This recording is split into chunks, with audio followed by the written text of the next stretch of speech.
What's up, friends and fellow humans? Welcome to another Guardian Grange podcast. It's been a minute since our last one, which was actually only released on YouTube back in February 26th of 2022.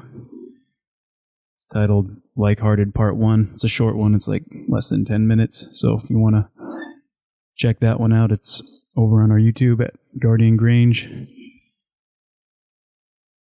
But today we have a friend I haven't talked to in a long time from the teams when I first got into Team 5.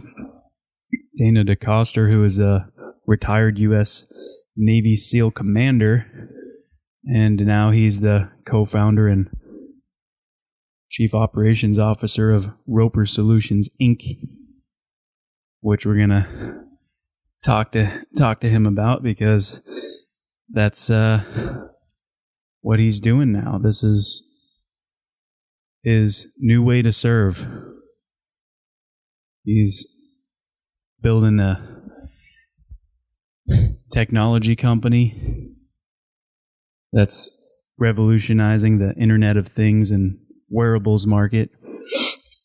His partner is a fellow veteran woman, so they're a woman and veteran-owned technology company.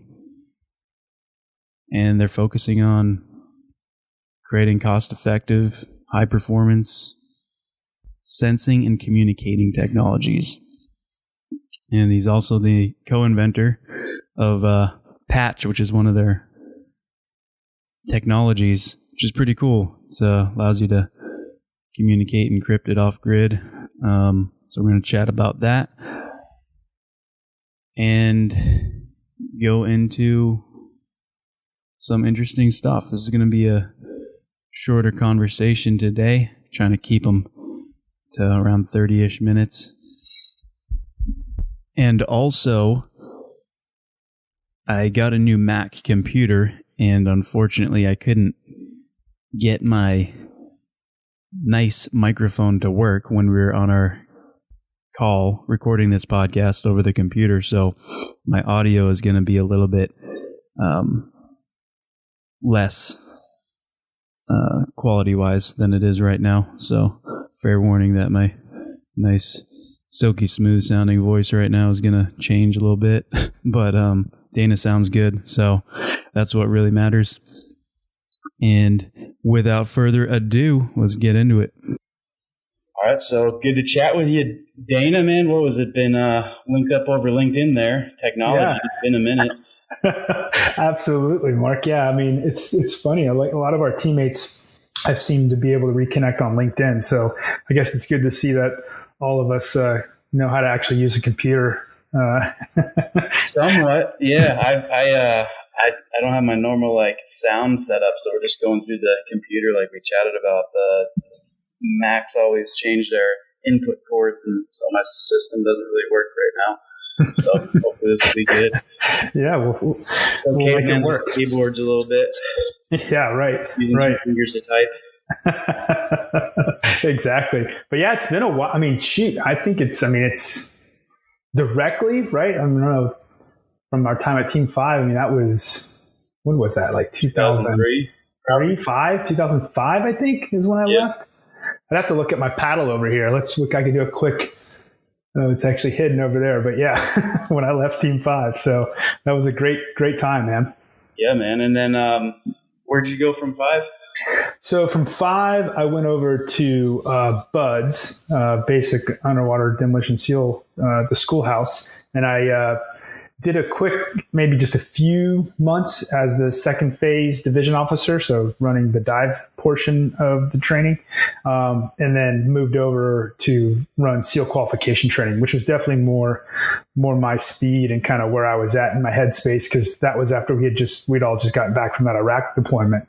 I mean, one of 3 or 5 total, but anyways, but at that time in my career, right, that was after being my platoon commander, so.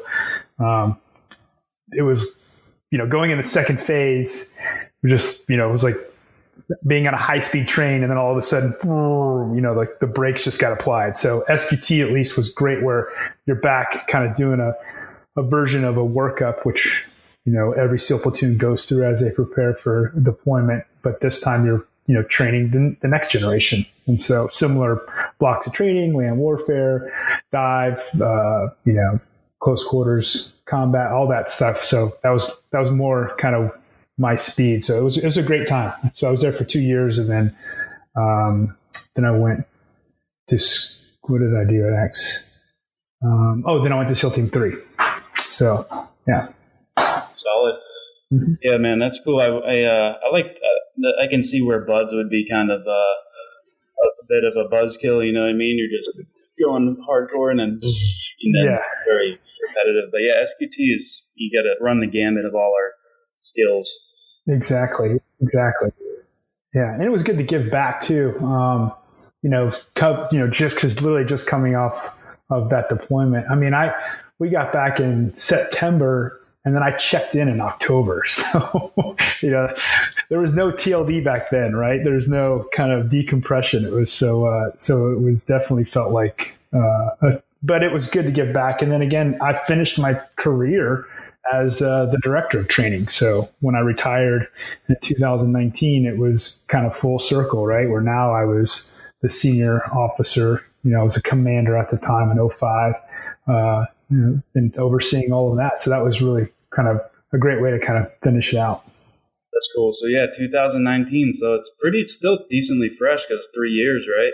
Yeah, absolutely. Yeah, correct. It's fresh in terms of like when we do the math, but like how I do feel like, it's been longer, right? And I think that's a good indicator that it was time for me to retire and get out, right? And that I had done everything that I wanted to do as a SEAL, because even though it's only been 3 years removed, I do have to kind of like think about it. Like, wait, when did I actually retire? So I think that's also a good indicator that I think that I'm doing something that I enjoy doing, post career in the SEAL teams. Yeah. How was the transition for you? Yeah. So, I mean, the transition, I absolutely was probably just like every person who transitions out of the military. Right. And that is like, you got to do some serious soul searching, right?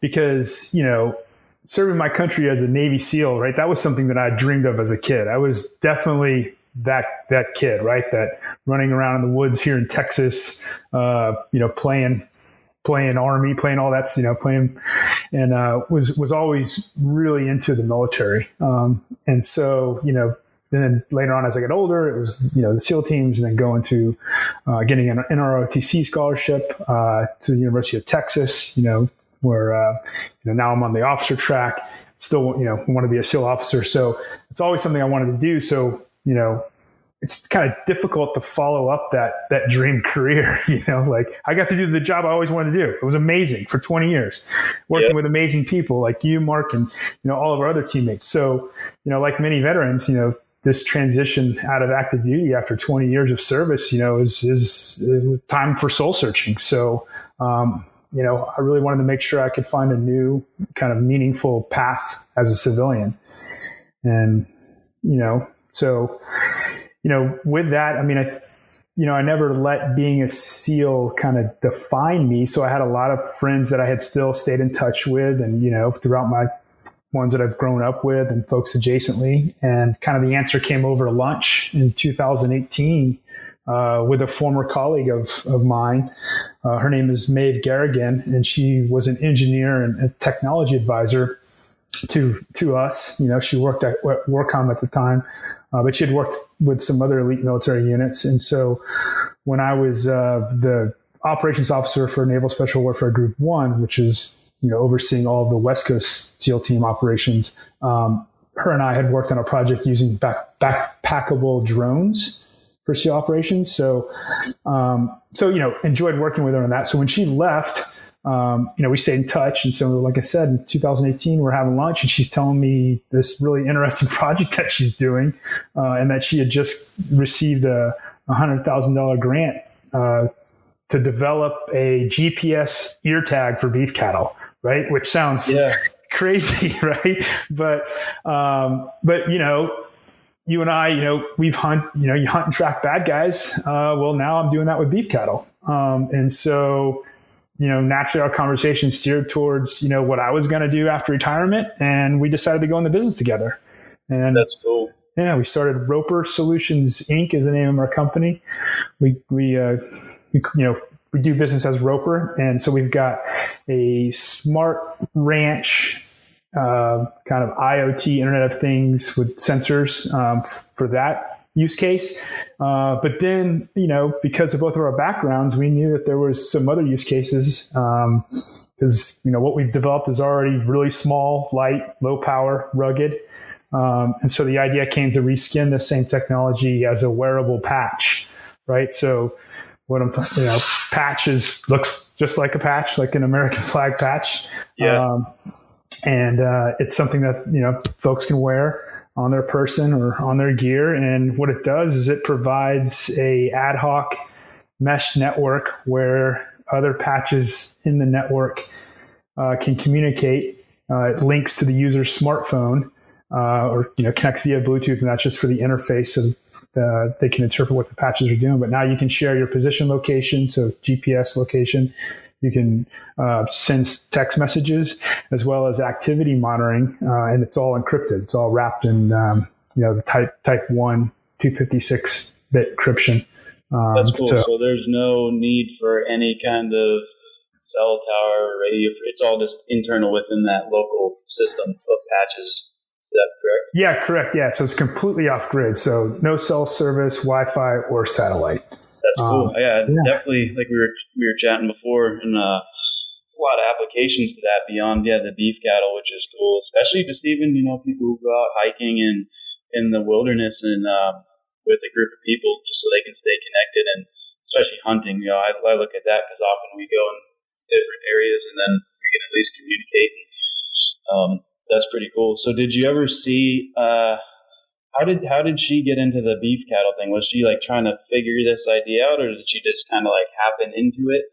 Yeah. No, that's a great question because, her background is she grew up in Oregon and lived on a farm and before going to college. And so she grew up in a very rural area. They had all kinds of animals to include beef cattle. So she had that kind of background growing up as a kid. And similarly, I'm from Texas, grew up in Texas, and, I had family members that had beef cattle, a grandfather by marriage who had beef cattle out in Waco, Texas, but it was mainly for like the ag exemption. And then, my cousin, believe it or not, in South Florida actually ran some cattle for a little bit just as, little side gig. He's a firefighter. So, he's got a schedule that allowed him to do that. But I was always on the peripheral, but at least growing up from Texas, you see that stuff, and I put in fences and, all those things. So it's kind of like, got to do the greatest job I wanted to do. Now I get to go back and do something that as a kid, you think about being a cowboy. Right. And so, yeah, man. So she had that background. And then what she did is when she left government service, she sold all her stuff and literally went on on a sabbatical camping out in the national forest there in New Mexico. And just like she had done when we were working on that project with the packable drones, she stood up a working group. She started getting the itch to design again, and just ended up meeting the former and now current, and then former at the time was the Cattle Raisers Association president in that New Mexico area, and then the outgoing and the incoming, and they got a whole bunch of cattlemen together, and she set up a working group with them and just started doing what she would do, with us, with operators, like, hey, what are your pain points? What problems are you having? And so, basically it boiled down to, they didn't know where their cows were, right? Where's the beef? And so they had significant losses due to theft, predation, and disease. And so they asked her, can you develop something that can help mitigate that? And she's like, I've developed weirder and stranger things. I'm pretty sure I can help out with that. And then boom, the grant came in, and then the first prototype of our Roper tag, the wearable GPS tag, was built. When was that built? That first? That was 2018. Okay. Yep. And then it's gotten smaller and smaller, right? So now it's, it's the size of a normal ear button that you see on beef cattle. So So it's been really, really awesome. And that product line, we're going to be launching that here, US only, at the end of this year, around December timeframe. We'll start doing the pre-orders for that. And so, yeah, and on that, in the US only. So the neat thing too, a lot of folks kind of, look at us and say, really, is that we're entirely made in the US. So all of our design and built is all done here in the US. So all of our board fabrication, all that stuff. Yeah. So that's a core principle to ours. We're not going to, that's just who we are. Right. So that's good. That's important. And it's also, we see what's going on with supply chains and stuff, and, it's good for the business, but it's also good for keeping jobs in local and keeping our economy kind of healthy, Absolutely. As healthy as it can be. That's awesome. I like when people are doing that, keeping it stateside, because it's so easy to send stuff overseas and leverage the cheaper stuff. But there's a greater cost, that I think it's cool that you're thinking about that and doing it, living that way. It's very admirable, and it shows a lot of character. So I dig that a lot. Thanks, Mark. Yeah, it's just, all of our employees, everything. So it's exciting. But yeah, the tag was developed 2018, 19, and then the first patch prototypes were built in 2021 for a SOCOM Special Operations Technology demonstration event that we got invited to. So that patch design has now been refined to what we have right now, which is what we're launching our pre-sales right. They're actually ongoing right now. We started a Kickstarter campaign. So cool. How long is that going to be going on, that Kickstarter? That Kickstarter, we've got till April 22nd. So, just under 2 weeks, about 2 weeks left. It's patchconnects.com is our website. So www.patchconnectsplural.com. And on there is the link that takes you straight to the Kickstarter campaign. Or if folks are already familiar with Kickstarter, if you just, Google patch, or not Google, type in patch as far as the name of the campaign, it'll pop up. But yeah, we we wanted to get these pre-sales going. Like I said, we've got a product. We're ready to sell it, get in the hands of folks that need it. And, it was during that that event, that Special Operations Technology demonstration event, that we learned kind of what you're talking about.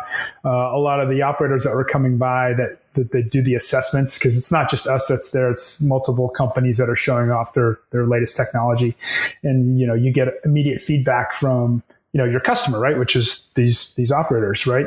And every single one of them was like, I would love to take this out hunting, or, hey, can I use this? So we were getting all of these, questions about, use cases outside of the military. And that's when we realized, okay, we're onto something here. And so, let's start these, commercial civilian sales now, because we've got a lot of interest. So Kickstarter was our decision behind that, was because it already has the e-commerce stuff baked into it. So we don't have to build that into our website just yet. And then, there's kind of some initial advertising, since Kickstarter folks do go there to shop the latest technology before it hits the mainstream.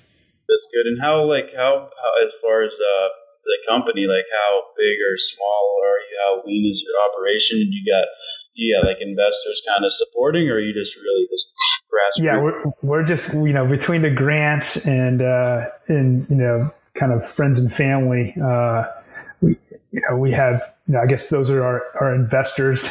Yeah. Some friends that we've met along the way, which have been very helpful. But with the grants and some other prizes that we've won, I mean, and despite COVID hitting, I think it's helpful when both founders are in their middle 40s, so we know how to be, cash conscious, and spend appropriately. And so, yeah, so now we're at the point with these sales, and, for both launches, to kind of look for strategic partnerships. Mainly, that's what we're looking for on the beef cattle side, or the Smart Ranch side. And then with Patch, we've already got that out there. So solid, yeah. No, it's exciting to see that. So the beef cattle campaign is going to be after you're focusing right now on the patch and that application. That's going to be basically the first to market. Yeah, it's kind of like a flagship product, if you will, for right now, because it's already, we've already got it in its commercial package, right? Like it's ready. It's been tested, all that. So it's exciting. Solid. So, what was the testing process like? Did you have people going out in different conditions, or how did that go? Yeah, I mean, the first one, because we reskinned the technology, was the pilot study that we had done with the beef cattle. So the cows were wearing it, right? Because it's the same, it's the same board that our IP, our custom board, which is our secret sauce, right? And that same board is what we then reskin for use in this enclosure, right? The flag enclosure. So, and beef cattle are pretty hard on stuff. So that was a good first initial. And then, it was myself and Maeve wearing the device and, texting to each other. Yeah. But yeah. And, and the patch is completely waterproof, right? You had to make sure it was that way, being a SEAL, right? So yeah, for sure. Yeah. You got to be able to go for a swim. Exactly. Yeah. Yep. So I guess, technically the first folks were the beef cows that were wearing it. And then after that was myself and Maeve. Nice. And just hiking out here in central Texas. It's pretty, the terrain changes quickly, right? It can be really hilly, right? And then really flat. So we were able to demonstrate a point-to-point range of 1.5 miles with that. Even was that like line of sight, or is it? Yeah, it creates a ad hoc mesh network, and so we'll address hops in kind of phase 2, kind of like when we were talking about the Apple products, right? We're not going to change the charging plug, but we'll be adding, it'll get better each patch, right? Yeah, but right now it's a line of sight, 1.5 miles, so 3 kilometer range, and that was in some rugged terrain too. So the terrain does dictate that, but like I said, we were able to get that in some pretty rugged areas out here. So we're happy about that, and so it's definitely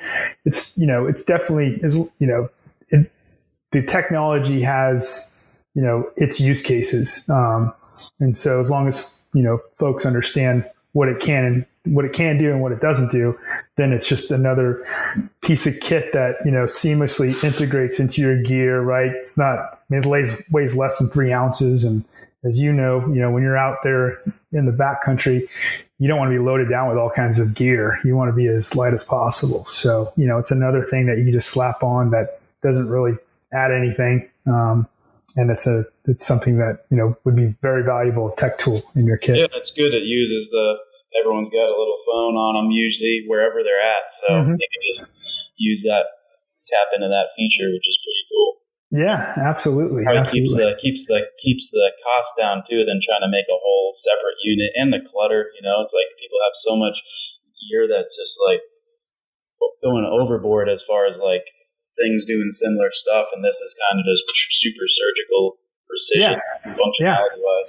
Mm-hmm. Yeah, no, you nailed it. Yeah, that's our goal, right? Kind of, be elegant solutions, right? So instead of, just like you said, just cobbling things together. Yeah. So like, it's good. What I've noticed as far as veterans getting out, obviously you had felt really good with your time in and kind of were ready to move on, but it's cool that you just stepped right into something that was basically, repurposing some of your skills, into a whole new area in the sector that is, it's using those skills, but you're not doing the same thing that you were doing, which I notice is kind of like an issue, because people either get back into a pattern or they're just missing work so much or what we used to do, that it kind of has this sense of purposelessness. So it's pretty awesome that that was able to happen for you and your partner there. Do you miss anything being out, or do you feel how do you feel about that? Yeah, no. I guess back to your thing. It was neat to jump into something, and, building patch has been a ton of work, right? But tremendous learning experience. And, just like, when you're in the teams, when you see something, broke, you want to fix it. So, we've been looking at a lot of products, there's a lot of products, and, you see a lot of hype, but not a lot of substance. So, I'm proud, that we're creating something purposeful, innovative, and that to me, really, it's going to really improve people's lives. And so to me, like, I'm filling that part. So I'm answering your, when you ask, like, what do you miss? So that part gets filled, right? The sense of service, right? Doing something, providing a real piece of technology that is actually, actually works, right? That's substance. And so that sense of service is there, both on the patch and on the smart range side. And so, what I was afraid I'd start missing was being around a bunch of, high, motivated individuals, right? Like in the field, those are the best, right? And, you and like, case in point, right? You and I haven't connected in years, right? But you pick up right where you left off, right? This is your teammate, right? And so I was admittedly a little nervous that I'd be missing that. But because I went in with a good friend, right? Who I respect immensely. And so with her connections, my connections, that's who we've brought on board to be employees in our company. And so now we are surrounded by these highly motivated individuals, right? None of them, I'm the only SEAL, right? Yeah. But I still have this amazing team that's really passionate about what we're doing. So I'm very lucky that that the one thing that I was a little nervous about, actually I was able to achieve that, which is surrounding myself with great people, right? Good Americans and just good people. So I'm very grateful for that. But again, I think it's key to go back when I was going through my transition, I really focused that soul searching on, like, what are my non-negotiables, right? And so by being true to that, I think I'm lucky that I've landed where I have. Yeah, for sure. And it sounds like, it's not just a company, but it's a community, like you're saying, of people who are going in the same. Oh, yeah. If I shared our company handbook with you, I think you would really like it. We spent just as much time on that as, we have on designing some of our sensors, Yeah. We really wanted, because you can't afford to get that wrong when you hire somebody, right? You can't afford to get that wrong because, there's studies and books you can read about how much hiring the wrong person ends up costing you, right? So, that's kind of, another skill that you and I, a lot of special operators have, especially, in SEALs, obviously, as our background is, how to read people and how to, like, talk to them, right? When you're interrogating a bad guy, right? It's the same thing as having a conversation or an interview, right? With a potential employee. So building that rapport with them and really going layers deep, not just like, hey, do you know how to use Microsoft, right? Yeah. More of like, hey, tell me about a time that you didn't achieve a goal that you wanted, right? And then how did you handle that? And what did you do next, right? So asking, questions like that. And so, we've been very deliberate in, folks that we've hired because we want to make sure they meet our core values. And so it's been great, right? When you put that effort in, you're going to get good results. Yeah, it's important. And it's a level of compassion and caring for, like, the other person and yourself and the community that's being built or company or whatever.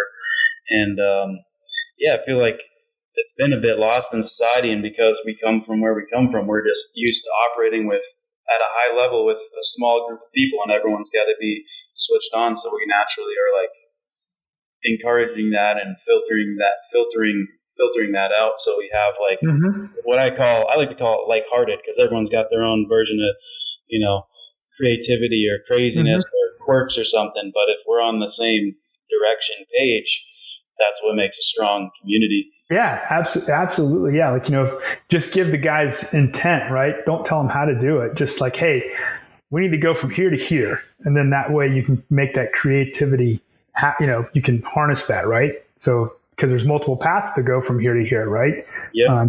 So yeah, you're absolutely right. Like, I've taken that with me into this. And again, the good thing too is my co-founder, right, who's our CEO, Maeve. She came from that background too, even though she didn't wear the uniform, right? She still was, she served, right? She was, a GS employee, Yeah. So, but yeah, it's been really good. And, like you said, that shared heartedness, I say shared consciousness, like just getting everybody to like understand kind of where we're going, but then they've got the freedom to innovate on their own, right? And get creative. It's because it's so much easy. It's so much easier to pull somebody back if they like, okay, you're getting a little, it's so much easier to do that than it is to push them. Right. Sure. So, the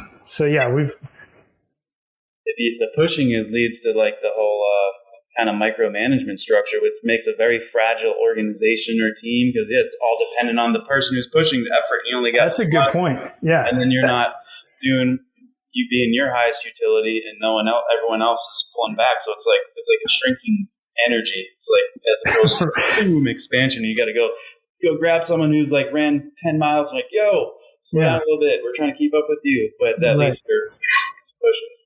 That's absolutely. Cool. Yeah, absolutely. Yeah. And then you want the whole team to kind of be involved because you don't want it just to be a few folks, then those go-to people, like, they get burned out, right? If they're always the go-to. So you got to make sure you elevate everybody's kind of baseline kind of skill set so that just like they taught us in the teams, right? If somebody goes down, the next person can pick it up, right? They might not be the best because they haven't been looking at that problem the whole time, but they're definitely not going to, fail, Yeah. It might not look the same, but it doesn't mean it's wrong, Yeah. And that gets to like my philosophy on, leadership basically is that a good actual leader is inspiring everyone to be a leader themselves. So it's more like a representative. And then if you look at an organization or a quote leadership quality where it's like the dictator type of style or something, it just creates not a good environment that eventually breaks down. And I was curious on your thoughts, like when you look at a team, how much weight do you give? How much weight do you put on like having a really good leader or a really good team? You know what I mean? A really good group. Oh, wow. Yeah. Obviously both would be ideal. Right. But, I mean, I think you can't have a good team if you have a bad leader, right? So, the leader has to be good, right? Now that doesn't mean they have to have all the answers though, right? Like as a leader, I know in the time we were together in that platoon, that element, was pretty new stuff. And there were so many times, I would say, we can do that, with our CO or somebody would say, hey, can you guys do this? I'm like, absolutely. And then have to come back to the platoon space and be like, hey, fellas, like I just agreed to this, this, and this, and I have no idea how to do it. And then, all right, let's huddle up. Let's figure this out. Right. Like I need, and so that leader, right. A good leader, somebody's like, they don't need to have the answer. They need to reach out to their team. Right. Like, okay, here's the problem, right? Here's what, I just committed us to do. Let's figure this out. And then as you're getting that input from your team, okay, hey, I think then what the leader then does though, is pick the one that, okay, hey, this is the best option. And then at that point, that's when they stand alone, right? I mean, they make the decision, right? And then now the team like, okay, the decision's been made by the person in charge. Okay, we're all on board now, right? We've got our chance to kind of like say our piece. Okay, decision made, and we move out. And that's where the leader kind of stands alone. Meaning, if something bad happens, right, they own it, right? A good leader is definitely like stands before the man or whoever as far as responsibility goes, right. And is not trying to hide. It's like, I fully own this, but also they're coming at the team with respect and humility. It's like, hey, I don't have all the answers, but I'm going to put my neck on the line, and I got faith in us as a team to get stuff done. And I think a lot of just corporations and a lot of places could learn a lot, because this like kind of idol of leaders throughout society is very much like, oh, it's all on the person, and the team kind of gets skirted off to the wayside. And you can see like the when a team doesn't have respect for its leader, for sure, or itself, or vice versa, I mean, it can only go so far. And then whether if it's in the military, you got some obvious problems there, and if it's in the civilian world in a corporation, then you have assets that are potentially looking to go somewhere else, as opposed to like really being on board and like, hey, I'm in a good place. I love these people, and why would I want to even, leave that? Right. No, I mean, that purpose, right? I mean, that's powerful, right? I think that's more powerful than, throwing money at somebody, because in the military, right, it's intrinsic leadership, right? Like, I can't give you a bonus, right? When we were in that, I keep like, hey, you did such a great job, here you go, right? Yeah. But what you get, the currency that you're getting is like the team's like, hey, Mark, that was awesome, right? Great job, and so, yeah, I mean, that leader, right? I mean, you don't make decisions by yourself. Like, you don't stand alone and make decisions, right? That's not what a good leader does. A good leader gets that team together. They kind of dirt dive, kind of come up with a plan, and then the decision is made by the leader. Then he stands alone, right? He or she, right? Then they own that, right? Like, hey, this is the plan. This is what what we're going to do. But it's not the other way around. They don't stand alone and make a decision, But yeah, so it's. I think that's the powerful part, right? Is when you can build in that purpose. That's what keeps your team, moving at that high level. And as you and I both know, I mean, your main, at least the main driving thing is you just don't want to let your teammates down, right? It's less like, I want to get the big win and I want to be the one that came up with the plan. It's more of like, I don't want to let anyone down. I don't want to be the weak link. I don't want, and so. Yeah. And that's what drives everybody to stay at that high level. Yeah, it's a good perspective to take, and it's a very aware way of existing, and having again, it's compassionate leadership. Even though people don't necessarily look at a SEAL or something and be like, oh, they're just very compassionate beings, who we are, you know what I mean? But we actually care about each other, you know what I mean? Yeah. And you can see it too. You see it, like my example, like I remember as a platoon commander, if the guys respect you and, like, again, they know that you're not going to have all the answers, right? Even though you're the platoon commander, right? But they also know that, okay, you're the one in charge. So when you have that respect, I mean, there's amazing things get done. And, I remember when a big thing for me, I remember at land warfare doing immediate action drills, right? Where you're, maneuvering in the terrain and, simulating taking contact from the enemy. And, as an officer, as my job is, my gun is, the 16 of you, right? Not, if I start running out of ammo, then something's wrong, right? I shouldn't be. Yeah. So, you got to come off the line and kind of like look where the out is, right? And I remember this, because I'm facing, backwards, right? While you guys are all engaging. So, I'm backwards. So my left is your right, right? So I see the out, right, to my left, right? Yeah. I turn back around and I'm yelling, peel left. And right when I tell my but I see the first guy get up on the left and he goes right because he knew where the out was too. And I see all my guys going right. Yeah. So we get back, huddle up. I'm like, hey guys, sorry, I screwed that one up. They're like, sir, don't worry about it. We knew what you're talking about. We knew which way you wanted to go. And I was like, and then maybe later in that day or another platoon, anyways, literally the same thing happened and the guys went left, right?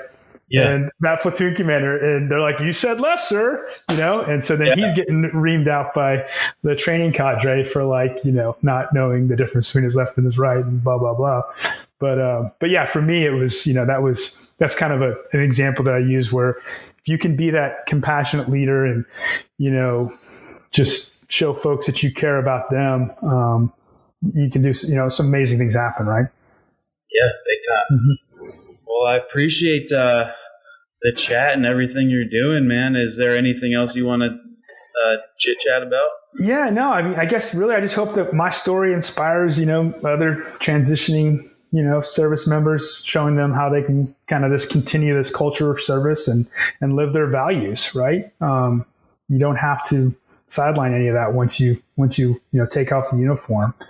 Yeah, service never ends. I mean, not at all. That's what we're all citizens. You can't take that uniform off, right? That uniform does not come off, right? So we're all humans at the end of the day too. And it's like, if there's whatever problems come up, I mean, we got to deal with them at essentially the human level, Absolutely. That's even better. Yeah. We're all humans. So you can't, So hopefully, with our conversation, folks take that away. And then, if they want, they can learn more about me and Patch, on our website, the patchconnects.com. And if there's any, then on there has our email address if there's any inquiries. Yeah. We'll put links to it too in the notes or whatever, where the video is or the podcast or whatnot, so people will be able to find it. And again, for that website, it's Patch, P-A-T-C-H. Yep, connects all together, plural. So, Cool. Awesome, brother. I appreciate this, and we'll have to follow up with another one as things progress. And hope so. We got April 22nd if anyone wants to get one of those patches or whatever, look into them, because they're doing that Kickstarter. Right. So that would help them out. And also you get a cool piece of... Yeah. And we have other options. There's hats and t-shirts that we have made in the US, believe it or not. Right. So nice. And then they can just donate, even if, just because they like what we're doing. Right. So thanks, Mark. I appreciate that, man. Awesome, brother. Thanks, Dana. All right. Thanks for listening, friends. Hope you like that podcast. And once again, go check out Dana's work with Patch at patchconnects.com. And I also wanted to give a shout out to our sponsors, Dr. Bronner, for continuing to support this podcast and the work we're doing at Guardian Grange.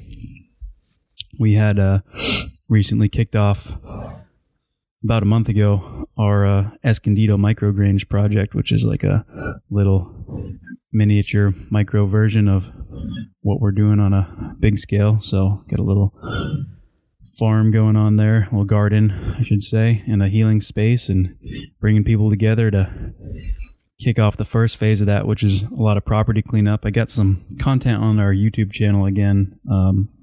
Find it at Guardian Grange, where we chat about that project and what we're doing. And this past weekend, had a little partnership with Veterans Walk and Talk, where they brought out a whole crew of about 40 people and helped clean that property up. It was really cool to see. So we're just getting the work done, and I'll continue to do more of these podcasts. And if you want to follow along, find us on social media at Guardian Grange. Our website is guardiangrange.org, and that's where you can find ways to support, donate, volunteer. We are a 501c3 registered nonprofit organization, so donations are tax deductible if you feel like supporting in that manner. And other than that, feel free to share our content. Hit me up with any messages, Mark